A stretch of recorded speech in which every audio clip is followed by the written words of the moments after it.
뉴스쇼.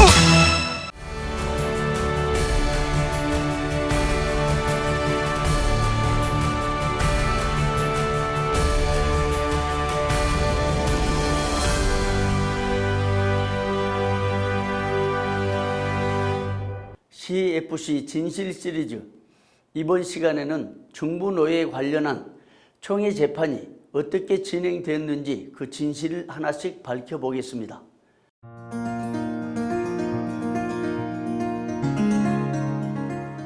그 중에 해린교회 사건으로 벌어진 중부노예 사태의 시발점이 된 해린교회 최영환 외 6인의 상속건의 배경을 간략하게 파악해 보겠습니다. 위 상속건의 출발은 2016년 12월 23일자로 해린교회 최영환 장로 외 6장로가 당회를 열어 동교회 당회장 이바울 목사의 위임 자격 정직을 결의한 데서부터 시작됩니다. 위 당회 결의 후 최영환 장로는 이바울 목사를 상대로 인천지방법원에 직무집행정지 가처분 2016년 가합 308을 신청했습니다. 이 가처분은 2017년 3월 24일자로 기각처분됩니다. 그러자 최영환 장로는 고법에 즉시 항고장을 제출했으나 6월에 항고권 신청을 취하합니다. 그 후 최영환 장로는 다시 교인 16명과 함께 이바울 목사를 상대로 대표자 지위 부존재 확인 등 청구해소를 제기합니다. 그러나 법원은 이 사건에 대해 2018년 1월 17일자로 각하처분을 내렸습니다. 이런 와중에 해린교회 김종수 집사 외 3인이 최영환 장로의 6인을 상대로 당회에 고소장을 제출합니다. 이 고소장을 접수한 이바울 목사는 당회 재판회에서 2017년 2월 13일자로 최영환 외 6명을 제명출교 처분 내립니다. 이런 상황이 벌어지자 2017년 2월 21일자로 최영환 외 6명이 해린교회 당회에서 처분한 제명출교 처분에 대해 중부노예에 상소합니다.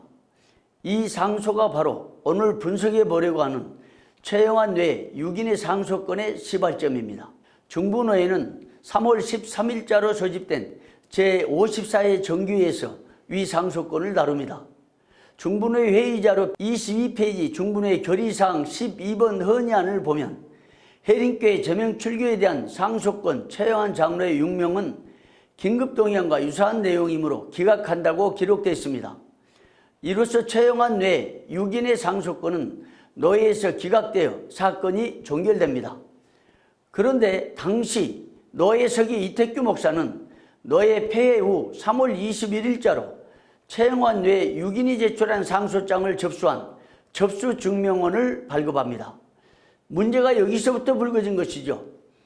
이태규는 노예에서 기각 처리된 상소건을 중부노예의 3월 13일자 판결에 대한 상소장으로 둔갑시켜 접수했다는 접수증명원을 발급했습니다. 그리고 나서 대한예수교 장로회 중부노예 결의 내용이라는 문서를 임의로 만들어서 총회에 접수할 상소장을 만듭니다. 또한 상소장 2페이지를 보면 1번에서 6번에 관하여 청원인 및 상소인들은 대한예수교 장로회 중부노예가 2017년 3월 13일에 한 판결에 대해 불복이므로 상소를 제기합니다라고 적혀 있습니다. 하지만 2017년 3월 13일자로 소집된 중부노예 제54회 정기회 회의록을 보면 최영환 내 6인의 상소장은 기각 처리되었지 재판하여 판결을 내린 적이 없습니다. 그렇다면 총회에 접수한 상소장은 노예에서 재판도 하지 않은 건을 판결했다고 조작하여 만든 허위 문서였던 겁니다. 이 같은 불법에 대해서 중부노예 측은 최영환 외 6인의 상소장은 노예에서 기각 처리했을 뿐 재판한 적이 없다고 시종일관 증언합니다. 또한 노예 회의록이 이것을 입증해 줍니다. 따라서 노예가 기각 처리한 상소장은 원심 재판이 없으므로 상소할 수 없었던 재판권이었습니다. 하지만 이태규는 대한예수교 장로회 중부노예 판결에 대한 상소장을 만들어 총회에 접수합니다. 더욱이 이 상소장에는 상소인 최영환 외 6명, 피상소인 대한예수교 장로회 해린교회 이바울 목사로 특정됐습니다. 그럼에도 불구하고 위 상소장을 재판한 판결문에는 피상소인이 대거 끼어져 판결했으니 정말 황당합니다. 이 상소장을 근거로 총회 재판국이 판결한 판결문을 분석해보면 기막힌 일들이 속출합니다. 가령 위 상소건에 대한 제101기 총회 재판국 1심 판결문에는 엉뚱한 사람들이 피상소인으로 적시되어 있습니다. 원래 상소장에 적힌 피상소인은 이바울씨 한 사람인데 재판문서를 어떻게 조작했길래 엉뚱한 중분회 임원들과 중경노회장 8명을 피상소인으로 넣어 재판을 강행한 건지 상상을 초월한 재판이 총회 재판국에서 벌어진 겁니다. 그런데다가 위 판결문에는 상소장에 없는 상소 내용을 변조 위조하여 피상소인 박봉규, 김용영, 김남덕, 장성호, 박동규, 오필준 씨를 정직 6개월에 처한다고 판결했습니다. 황당한 상소장이 또 하나 있습니다. 2017년 총회장에게 상소장으로 제출한 재판건은 표지는 소원장인데 속지는 상소장입니다. 거기에다 제103회 총회에서 채용된 재판국 판결문에는 중분회 해림교회 최영환 씨 외 6인이 중분회 이바울 씨 외 8인에 대한 상소장에 대한 판결이 나옵니다. 이 판결문에서 피상소인으로 적시된 이바울 씨 외 8인은 원심 재판과는 무관한데 무고의 판결을 받아 피해를 봤다고 주장합니다. 위 8인은 상소장과 무관한데 정직 6개월 판결을 받았고 정순기, 김진수, 김용재 씨 역시 정직 1년의 판결을 받았습니다.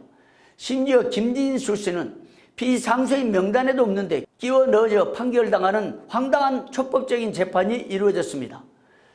더구나 판결 이후에는 원심 재판을 한 적도 없는데 피상소인 박봉규 외 7명이 불법적으로 재판한 점이 인정된다고 적시했고 이미 피상소인으로 적시된 박동규는 판결에 빠져 있습니다.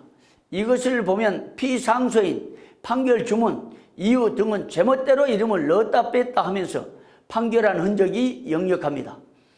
이런 재판 상황에 대해서 중분회 측은 무엇을 재판하고 누구를 재판했는지도 모르고 있습니다. 총회 내에서 이런 불법 재판이 버젓이 이루어졌다는 것이 정말 가슴 아픈 일입니다. 재판의 모든 과정, 또 판결 등이 완전히 허위고 엉터리고 아무런 관계도 없는 사람을 피상소인으로 둔갑시키고 판결문에 사람 이름 넣었다 뺐다 하는 식으로 재판을 했습니다. 이것이 중분회에 관련된 불법 재판의 실상입니다. 정말 기가 막힐 일입니다. 이걸 모두가 알아야 됩니다. 이처럼 중분회 관련 재판은 엉터리 재판이요 불법, 촉법, 제멋대로의 재판으로 총회를 기망하여 중분회 사태를 야기시킨 것으로 파악됩니다. 결국 중분회 임원들과 중경노회장 등은 제목도 없이 일부 정치꾼들이 주도한 총회 재판국에 의해 억울한 판결을 받은 겁니다. 이런 식으로 중분회 사태는 원심 재판도 하지 않은 사건을 상소장이라고 만들어 총회에 접수하고 일부 정치꾼들이 판결문까지 제멋대로 써서 총회에 보고한 것으로 분석됩니다. 결국 그런 불법 엉터리 재판으로 중분회가 엄청난 피해를 보고 총회 임원들까지 중분회 사태에 휘말려 시간과 에너지를 낭비하게 된 겁니다. 이것이 합동총회의 자아상이니 방송을 하기에도 부끄러운 불법 실상입니다. 지금까지 살펴본 것처럼 중분회 사태는 불의하고 불법한 방법, 세속적인 정치 술수 등을 동원하여 교단 내에 기생하고 있는 일부 정치꾼들이 만들어낸 인재 사태라고 볼 수 있습니다. 교회법의 대가인 박병진 목사는 총회 재판국이 권징조례 제139조대로 시행하지 않는 것이 문제의 원인이라고 지적합니다. 총회 재판국에서 보고 채택하고 난 다음에 하는 거는 총회 회의록에 기재하는 거 아닙니까? 판결하고 난 다음에 어떻게 판결했느냐 하는 거를 원피고가 모르는 중에 총회에 보고한단 말입니까? 권징조례 제139조에는 재판국 서기는 본국 재판 사건의 진행과 판결문을 상세히 조서에 기재하고 국장과 서기는 그 조서의 정확을 증명하기 위하여 등본 날인하여 원피고와 총회 원색에게 각 한 통씩 교부한다라고 규정되어 있습니다. 따라서 위 규정은 사법에서도 판결 즉시 원피고에게 판결문을 교부하고 너의 재판국에서도 판결문을 즉시 원피고에게 교부해야 상소 기일에 따라 상소할 수도 있습니다. 총회 재판국은 이 같은 기본 재판 원리와 권징조례를 무시하고 판결문을 교부하지도 않고 총회 현장에서 한번 낭독하거나 스크린으로 주문만 보여주니 권징조례 제141조에 명시된 총회가 판결을 검사할 틈이 없었던 것이 중분의 사태와 같은 엉터리 재판 사태가 발생한 것으로 분석됩니다. 이제라도 총회 재판국은 판결 즉시 권징조례대로 원피고에게 판결문을 교부하여 문제가 있을 때 총회 때 이의를 제기하도록 하는 것이 공정한 재판을 하는 길입니다. 총회 재판국의 권징조례 준수를 비롯한 진지한 법리 검토를 촉구합니다. 중분의 사태 그 진실을 밝힌다는 다음 시간에도 계속 이어집니다.